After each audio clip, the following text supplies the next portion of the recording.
तुम्हाला सगळ्यांनाच माहिती आहे की काटा लगा गल शेफाली जरीवालाचा 27 जून रोजी रात्री अचानक कार्डियक अरेस्टमुळे मृत्यू झाला। जरी हा मृत्यू कार्डियक अरेस्टमुळे वाटत असला तरी त्याच्यामागची जी भीषण वास्तविकता आहे, जी सत्य परिस्थिती आहे, ती खूप वेगळी आहे।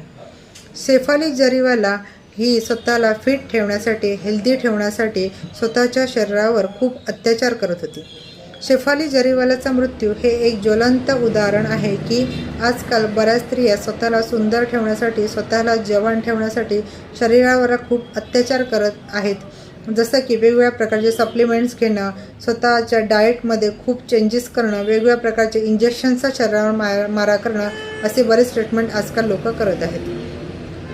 प्रत्येकाला असा प्रश्न पडला की शेफाली जरीवालासारखी स्त्री जी कायम हेल्दी वाटते, कॅमेऱ्यासमोर स्वतःला फिट ठेवते, जी सतत हसत असते, तिला हार्ट अटॅक येणे कसं शक्य आहे?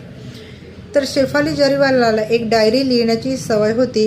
ती कायम एक पर्सनल डायरी लिहायची आणि त्याच्यामध्ये ती स्वतःची मानसिक स्थिती, स्वतः घेतलेली ट्रीटमेंट, स्वतःचं डाएट ह्या सगळ्यांचा ती उल्लेख करायची।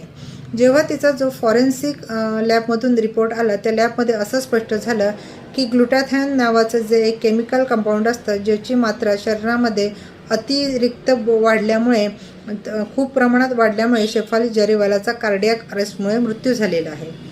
तर शेफाली जरीवाल तिची जी दिनचर्या होती त्याच्यात तिने असं नमूद केलेलं होतं की ती स्वतःला फिट ठेवण्यासाठी सकाळी उठल्याबरोबर 1 ग्लास कोमट पाणी प्यायची, त्याच्यानंतर ती लिंबू पाणी आणि त्याच्यामध्ये मध टाकून प्यायची। नाश्त्यामध्ये ती फक्त हर्बल टी आणि 2 बदाम यांचा समावेश करायची। नंतर दिवसभर ती फ्रूट ज्युसेस आणि फलाहार याच्यावरच राहायची आणि रात्री शरीराला प्रोटीन मिळण्यासाठी एक फक्त प्रोटीन बार घ्यायची। तर हे तिचं जे डाएट प्लॅन होतं ते एवढंच होतं।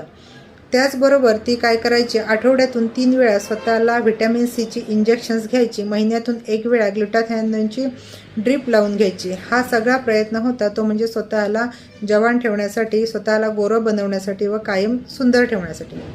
त्याचबरोबर ती हेल्थ सप्लिमेंट्स घ्यायची, जसं की ग्लुटाथॅन, मेटफॉर्मिन, व्हिटॅमिन सी अशा प्रकारचे टॅब्लेट्स ती कायम चालू ठेवायची। तर ज्या दिवशी तिचा मृत्यू झाला त्याच्या आदल्याच रात्री तिने आपल्या डायरीमध्ये नमूद केलं होतं की तिने विदेशामधून असं एक औषध मागवलं आहे की जे औषध तिला तिच्या वयापेक्षा खूप कमी वयाचं भासवणार आहे, म्हणजेच तिला जवान ठेवणार आहे, त्याचबरोबर तिला गोरं करणार आहे। मृत्यूच्या आदल्या दिवशीच तिने हे इंजेक्शन स्वतःमध्ये घेतलं होतं।